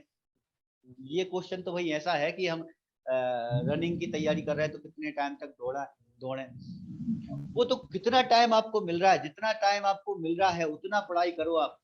आपको तो दूसरे से लोगों से कंपटीशन है ना। मैं एक बार आप लोगों की परमिशन बंद कर दूं, कुछ लोगों के माइक ऑन हो रहा है बार बार, 2-5 मिनट बात करके फिर क्लास को ओवर करेंगे। कि जितना टाइम आपको मिल सकता है उतना पढ़ो, है ना। देखो व्यापम ने कैलेंडर जारी कर दिया है, ये बात है, नोटिफिकेशन अभी नहीं आया है, दो बातें हैं भाई, एग्जाम हो भी सकता है नहीं भी हो सकता है। आप तो अपने दिमाग में बैठाओ कि अक्टूबर में एग्जाम है, यही बिठाओ आप, है ना। आप ये मत सोचो कि अगले साल एग्जाम हो सकता है या इस साल नहीं होगा, ये भी क्योंकि बाकी के जो दूसरे स्टूडेंट हैं वो भी आपसे कंपटीशन में तैयारी कर रहे हैं, तो आपको तो अभी से ही ऐसी तैयारी करना है। आपको बिल्कुल ये बिठा के चलना कि 4 महीने बाद 4-4.5 महीने बाद हमारा एग्जाम है, हमको तैयारी करना है, और उसी के हिसाब से ही लग जाओ आप। और अगर आप छोटी मोटी नौकरी कर रहे हो जिसमें आपको ज्यादा बेनिफिट नहीं है फाइनेंशियली, तो आप उस जॉब को छोड़ दो, और छोड़ के जितना पढ़ सकते हो, 7 से 8 घंटे पढ़ सकते हो तो 7 से 8 घंटे पढ़ो, है ना। लेकिन पढ़ो, जितना पढ़ सकते हो उतना पढ़ो भाई, है ना। थोड़े बहुत पढ़ाई में कुछ नहीं होगा, क्योंकि सिलेबस अपना बहुत ज्यादा रहता है ना। लैब टेक्नीशियन का तो रहता ही है, मैथ जी के रीजनिंग, उसको भी अपन मिला दें। मैथ जी के रीजनिंग बड़ा इंपॉर्टेंट रोल प्ले करता है ना। अपन को जैसे 4 महीने है तो 4 महीने में 3 महीने में ये कंप्लीट करना ही करना है। 1 महीने में फिर जो मैथ जी के रीजनिंग है उस पर अपन डिस्कस करेंगे, तो वो पूरा का पूरा आप उसी के लिए छोड़ देना ना। तो आप ये मान के चलो 3 महीने बचे हैं, 3 महीने में आप पूरा का सिलेबस पढ़ना है, तो जितना हो सके आप पढ़ाई करो, है ना। तो टाइम का तो आप इससे मुझसे मत पूछो कि मुझे कितना करना है, वो तो आपके ऊपर डिपेंड करता है कि आप कितना ज्यादा पढ़ सकते हो। ठीक है, बाकी थोड़ा सा गाइडेंस मैं एक चीज जरूर दूंगा। कुछ लोग मुझसे बोलते हैं कि सर हमको पढ़ाई करना कैसे चाहिए, तो भाई ये जरूर बहुत अच्छा क्वेश्चन है, पढ़ाई कैसे करना चाहिए। आप अगर किताब लेके बैठे हो, पढ़ते जा रहे हो, तो दिमाग में कचरा हो जाएगा, है ना। जरूरी ये है कि वो आपके दिमाग में बैठे, मेमोराइज हो, है ना। साइंस ये कहती है कि भाई 55 मिनट तक आप किसी चीज पे कंसंट्रेट हो सकते हो। 55 मिनट के बाद अपना जो ब्रेन होता है, उसका कंसंट्रेशन जो लेवल होता है वो कम हो जाता है ना। मेरी भी क्लास में आप लोगों ने ध्यान किया होगा, 45 से 50 मिनट जैसे ही होते हैं मैं 1-2 मिनट का ब्रेक ले लेता हूँ, है ना। जरूरी है वो। अगर आप पढ़ाई कर रहे हैं तो भले ही आप 4 घंटे पढ़ाई करते हो, तो 1 घंटे पढ़ाई करने के बाद थोड़ा सा आप रिलैक्स रहा करो, 5-7-10 मिनट, है ना। और एक चीज जो बहुत अच्छी है भाई, पढ़ने के साथ साथ ये भी जरूरी है उसके बारे में सोचना, मेमोराइज करना। जो पढ़ा है अपन ने वो हमको मेमोराइज हुआ है कि नहीं। जैसे अपन ने जो टॉपिक, आज का अपना जो टॉपिक हुआ है, वो आपने अगर मान लो बुक से पढ़ा, नोट से पढ़ा, नोट से पढ़ने के बाद फिर आप घर की छत पे टहल रहे हैं या रोड पे टहल रहे हैं, तो अपने दिमाग में ही सोचो कि हमने क्या क्या पढ़ा था, कौन कौन से पॉइंट्स थे, है ना। अगर आपका कोई दोस्त है जो आपके साथ तैयारी कर रहा है, तो उससे आप डिस्कशन करो। वो चीज बड़ी इंपॉर्टेंट है। आप लगातार पढ़ाई मत करना कभी भी। पढ़ाई करने के साथ साथ बीच बीच में एक गैप देना, बीच में गैप देने के साथ जो चीज पढ़ा है उसको एक बार मेमोराइज जरूर करना, है ना। मतलब किताब बंद करके आप ये जरूर सोचना कि हमने जो पढ़ा था उसमें कौन कौन से पॉइंट्स थे, है ना। जैसे अपन ने ऑटोमेशन पढ़ा, तो ऑटोमेशन में कौन कौन से पॉइंट थे, उसमें अपन ने पढ़ा कि भाई बेलेस कुल्टर ने खोज की, दो टेक्नोलॉजी है, इम्पीडेंस है टेक्नोलॉजी, और एक फोकस लेजर बीम है। इम्पीडेंस जो टेक्नोलॉजी है उसमें प्राइस डॉल्स कर्व बनता है, फोकस लेजर बीम में अपना स्केटर ग्राफ बनता है। कौन कौन सी, मतलब जो जो पॉइंट अपन ने पढ़े हैं वो सारे के सारे आप घूमते चलते फिरते 10-15 मिनट में एक बार रिवाइज करो। ये बड़ा बहुत ज्यादा जरूरी है ये, है ना। नहीं तो अगर आप लगातार पढ़ते ही पढ़ते जा रहे हैं तो वो सारा का सारा कचरा हो जाता है। दूसरी एक चीज और है, मैं बड़ा डिस्कस करता हूँ आप लोगों पे। आप जब भी पढ़ते हो, पढ़ते टाइम पे आपके दिमाग में उसकी इमेज बनना चाहिए। अगर इमेज नहीं बनी, आप कुछ चीजों को इमेजिन नहीं कर रहे हैं, तो वो पढ़ाई आपके किसी काम की नहीं है। मैं कई बार ऐसा बोलता हूँ कि आप शुरुआत में एमसीक्यू मत पढ़ा करो। अपनी क्लास का भी आप पैटर्न देखोगे तो शुरुआत में मैंने थ्योरी पे, कॉन्सेप्ट पे बहुत ज्यादा फोकस किया है। एमसीक्यू के क्वेश्चन में ज्यादा रखता ही नहीं हूँ। अभी जो 15-20 क्वेश्चन चल रहे हैं वो इसलिए नहीं है कि आपको प्रैक्टिस के लिए, वो इसलिए है ताकि मैं आपको थोड़ा सा डिस्कशन करता हूँ कुछ कुछ चीजों की, किस तरह से कहाँ कहाँ की चीजों पे आपको पढ़ना है। ठीक है, एक सेंटेंस मैंने आपके सामने रखा है। ये सेंटेंस अगर मैं आपको दूं कि शाम तक आपको याद करना है, क्या है सेंटेंस? सांप में खा रही बकरी, एक घास गिर गया घने जंगल पर घने। याद कर पाओगे आप? 100% बोल रहा हूं मैं। आप में से कुछ ही स्टूडेंट हैं जो इसको रट्टा, दिन भर भी रट्टा करेंगे, तब एज इट इज बता पाएंगे। क्यों? ऐसा क्यों? क्योंकि भाई जब ये सेंटेंस अपन ने पढ़ा, भले ही छोटा सा सेंटेंस था, ये अपने दिमाग में कोई इमेज नहीं बना पाया। अगर इमेज नहीं बन पाई, मतलब उसको याद करना आपके लिए बहुत ज्यादा टफ हो जाएगा। अब होता क्या है, मेडिकल फील्ड में जो चीजें अपन पढ़ते हैं वो अपन इमेज बना नहीं पाते, वो आपको सीखना पड़ेगा किस तरह से इमेज बनती है ना। दिमाग में वो इमेज कैसे बनाते, जैसे ये सेंटेंस है, इसी सेंटेंस को अगर मैं अच्छे से जमा दूं और एक सेंटेंस बना दूं, जितने शब्द थे वही के वही शब्द मैंने उस सेंटेंस में रख दिए। जो 10-12 सेंटेंस अभी थोड़ी देर पहले मैंने आपके सामने रखे थे, उसी को अगर मैं अच्छे से जमा दूं, घने जंगल में घास खा रही बकरी पर एक सांप गिर गया। आपने जब ये सेंटेंस पढ़ा तो आपके दिमाग में एक इमेज बन गई, आपके दिमाग में एक घना जंगल आ गया, घने जंगल में फिर एक घास खा रही बकरी आ गई, और बकरी के बाद फिर आपने इमेजिन की कि भाई ऊपर के पेड़ से एक सांप था, वो उसके ऊपर गिर गया। अब अगर मैं शाम को पूछूं कि मैंने सुबह कौन सा सेंटेंस बताया था, 100% ये सेंटेंस आप रिपीट कर दोगे, आपको ज्यादा पढ़ने की जरूरत ही नहीं है। आप 2 बार सेंटेंस पढ़ोगे और शाम को ये सेंटेंस आप रिवाइज कर लोगे 100%, है ना। अभी मैं पूछ रहा हूँ, कल सुबह पूछूंगा तो कल सुबह आप भले ही पढ़ो या नहीं पढ़ो, आप ये सेंटेंस दोबारा बता दोगे। क्यों? क्योंकि जैसे ही आपने ये सेंटेंस पढ़ा, सेंटेंस पढ़ते ही आपके दिमाग में इमेज बना ली। इससे पहले वाला जो सेंटेंस था उसमें शब्द वही थे, लेकिन वो शब्द आपके दिमाग में कोई इमेज नहीं बना रहे थे, आपको शब्दों को रटना पड़ रहा था। जब जब आप शब्दों को रटने बैठोगे, तब तब आपको कॉन्सेप्ट जो होंगे बहुत टफ लगेंगे, थ्योरी जो होगी वो बहुत ज्यादा टफ लगेगी। इमेज कैसे बनाते हैं वो आपको सीखना पड़ेगा। आप जो भी चीज पढ़ते हो, पढ़ते टाइम अपने दिमाग में कुछ ना कुछ ऐसी उसके बारे में एक इमेज बना लो। जैसे हीमोग्लोबिन का तो अपन ने इमेज देखी ही है, लेकिन कुछ चीजें और हैं जिसमें इमेज अपन नहीं पढ़ते हैं, उनमें भी कुछ ना कुछ इमेज आप अपने दिमाग में बना लिया करो, है ना। कोशिश करूंगा मैं और ज्यादा पढ़ते टाइम अपन इमेज को डालें, है ना। और इस ये वाले अगर आप मुझसे बोलोगे तो मैं थोड़ा और आपको प्रैक्टिस करा दूंगा कि किस तरह से हम इमेज बनाते हैं, है ना। एक क्वेश्चन और आता है कि भाई कौन सी किताब तैयारी के लिए सबसे अच्छी है। देखो, बुक तो जितनी ज्यादा आपके पास हो उतनी ज्यादा अच्छी एक चीज है। थ्योरी के मामले में दो बुक बहुत अच्छी हैं, एक तो गॉडकर है और दूसरी ओची है। ये दो बुक बहुत अच्छी हैं। दोनों में अलग अलग खासियत है। क्या खासियत है? गॉडकर जो बुक है, ये गॉडकर बुक प्रैक्टिकल के मामले में बहुत अच्छी है। टेस्टिंग पार्ट इसका बहुत अच्छा है। थ्योरेटिकल पार्ट में ये कई जगह पर थोड़ी सी कमतर है। कई जगह पर इसमें थ्योरी बहुत ज्यादा डीप नहीं दी है ना। डीप भी दी है तो फिर बुक बहुत ज्यादा लेंथी हो जाती है, बहुत अपन पढ़ते हैं तो। लेकिन कलरफुल बुक है, पढ़ने में थोड़ा सा इंटरेस्टिंग है। तो इस मामले में ये वाली जो बुक है वो बहुत अच्छी बुक है ना। खासतौर पर प्रैक्टिकल वाली जितने भी पॉइंट आते हैं, वैसे तो गॉडकर काफी है, इनफ है, लेकिन गॉडकर के कंपैरिजन में ओची वाली बुक ज्यादा बेस्ट है। ऐसा देखा गया है। ओची की बुक से जो लोग तैयारी करते हैं उनके निकलने के चांस और मेरिट में आने के चांसेस ज्यादा होते हैं। अगर आप सिर्फ एक ही बुक पर देखो, मैं तो आपको अभी, अगर आप सिर्फ अक्टूबर का टारगेट लेके चल रहे हो तो अक्टूबर के लिए तो मैं टारगेट में ये बोलूंगा कि अभी फिलहाल आप कोई बुक ना लो।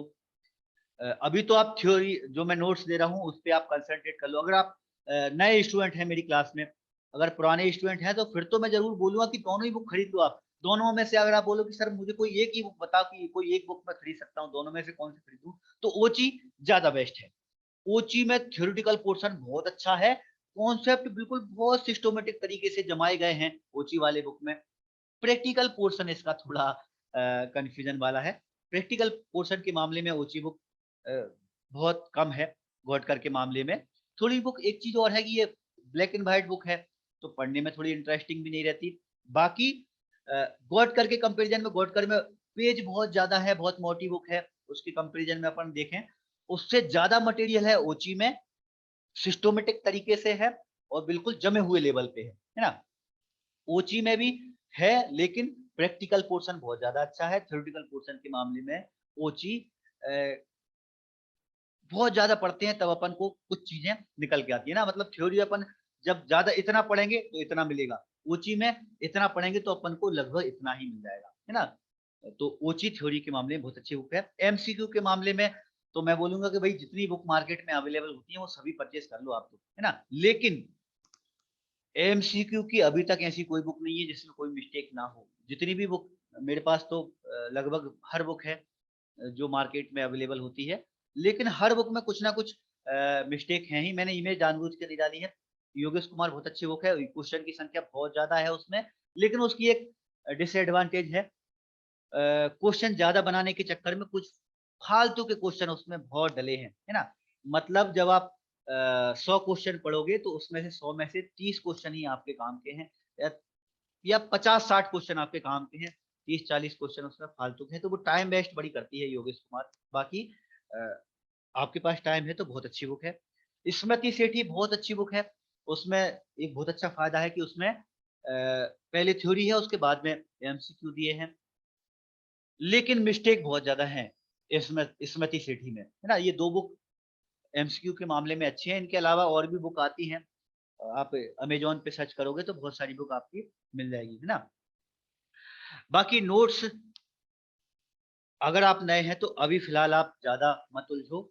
नोट्स बहुत ज्यादा एक्यूरेट है, बहुत रिसर्च करके बनाए हैं मैंने, बहुत मेहनत से बनाए हैं। इसमें बिल्कुल कोई भी चीज नहीं छूट रही है भाई।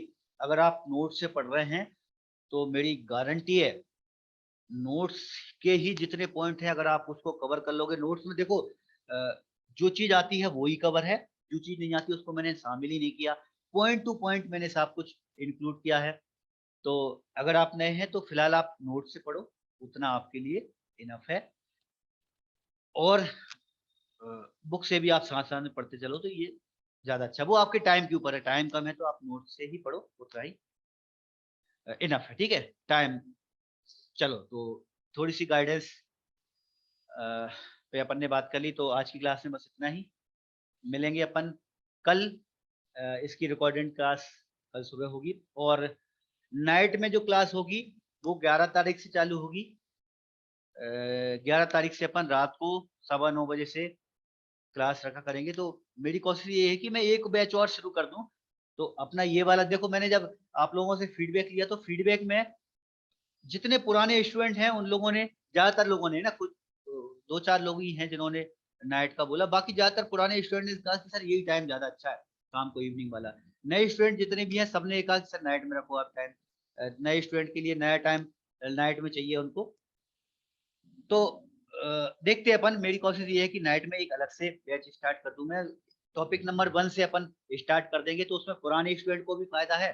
पुराने स्टूडेंट के जो जो टॉपिक छूटे होंगे, नहीं समझ में आए होंगे, या कभी क्लास छूटी होगी उनकी, तो वो उसको नाइट में क्लास को अटेंड करके देख सकते हैं। और जो नए स्टूडेंट हैं जिन्होंने बाद में ज्वाइन किया है, तो वो दोनों क्लास लेके, उनके पास टाइम कम बचा है भाई, 4 महीने का टाइम आपके पास बचा है, तो 4 महीने में 60 टॉपिक आपको करना है। तो आपको जरूरी होगा कि एक साथ एक दिन में आप 2-2 टॉपिक करते जाओ। तो एक टॉपिक आपका पुराना चलेगा, एक टॉपिक आपका नया चलेगा, 2-2 टॉपिक आप एक साथ पढ़ते चलते जाना है ना। तो 4 महीने में ही आप पूरा का पूरा कवर कर लोगे। ठीक है, बाकी मुझे थोड़ा और टाइम दो, 1-2 दिन बाद में आपको फाइनल बताऊंगा।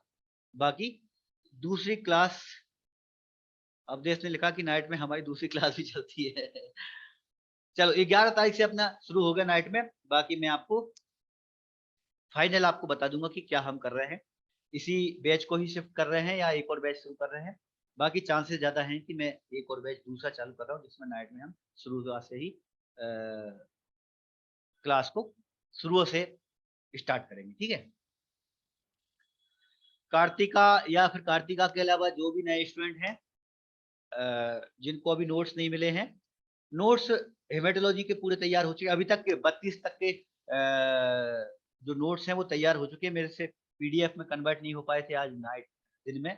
तो मैं नाइट में उनको कन्वर्ट करके ना, सर जस्ट पीडीएफ में कन्वर्ट करना, रात में आपको ग्रुप में नोट्स का एक्चुअली एक अलग ग्रुप रहता है, उस नोट्स में ग्रुप करके आपको आज नाइट में सारे के सारे नोट्स भेज दूंगा, है ना। जितने नए स्टूडेंट हैं उनको भेज दूंगा, तो कम से कम आप नोट्स तो पढ़ोगे। ठीक है, मिक्स में बिल्कुल सचिन, मिक्स में मिल जाएंगे भाई। चलो तो मिलते हैं कल। गुड नाइट एवरीवन, जय हिंद।